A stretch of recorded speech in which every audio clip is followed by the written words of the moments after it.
મારું નામ થરાદિયા શોભાનાબેન રજકભાઈ, પાલિતાણા આંગણવાડી વર્કર.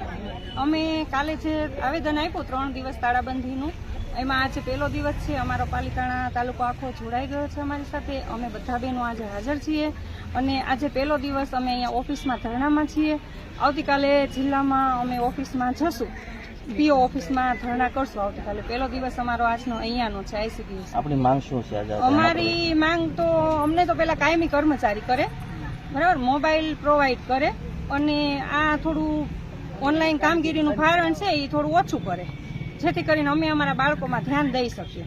અને બીજા નંબરમાં ખાસ તો એ મારે સરકારને કહેવું છે કે તમે મોટી મોટી વાતો કરો છો આઈસીડીએસ વિશે, તમે આઈસીડીએસમાં એક પંખોય પ્રોવાઈડ નથી કર્યો.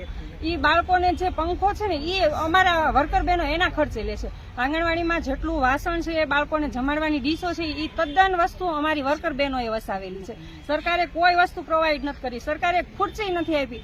જ્યારે એમના અધિકારીઓ આવે ત્યારે બેસવા માટે ખુરશી અમારા ખર્ચાની હોય છે. નામ મકવાણા કૈલાસબેન વલ્લભભાઈ છે. હું પાલિતાણા તાલુકામાં ઘટક 2 માંથી આંગણવાડી વર્કર છું. અમારા કેટલા દિવસના આંદોલન